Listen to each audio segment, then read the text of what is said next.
नमस्कार मंडळी, आज आपण करणार आहोत टोमॅटोची करी। चला तर, इथे बघा मी टोमॅटो घेतले आहेत, 7 ते 8 टोमॅटो घेतलेले आहेत। यामध्ये पाणी टाकून मी कुकरला लावून घेणार आहे। 5 ते 6 शिट्या काढलेल्या आहेत। सो इथे मी साली काढून घेते। साली काढून झाले की मिक्सरच्या भांड्यात टाकून घेणार। 4 ते 5 लसणाच्या पाकळ्या, 2 हिरव्या मिरच्या, चिंच, थोडीशी साखर टाकायची, म्हणजे थोडं कसं टेस्ट वेगळी येते। आंबट तिखट, धने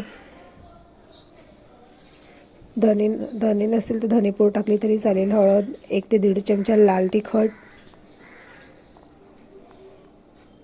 मस्त अशी बारीक पेस्ट केलेली आहे बघा। आणि ते आता पॅन घेतला आहे, पॅनमध्ये तेल टाकते। तेल तापलं की मोहरी टाकून घ्यायची। मोहरी तडतडली की कढीपत्ता, हिंग थोडंसं टाकायचं आहे। आणि आता हे बारीक केलेलं पेस्ट टाकून घ्यायची। ह्यात चवीनुसार मीठ, आणि जे आपण टोमॅटो उकळलेलं तोच पाणी घ्यायचं, म्हणजे त्यामध्येच टोमॅटोचा अर्क पण आलेला असतो, त्यामुळे आपण तोच पाणी वापरायचं। आणि एक झाकण लावून 5 ते 10 मिनटं मंद आचेवर वाफवून घ्यायचं। आणि इथे बघा आता आपली टोमॅटोची करी रेडी आहे।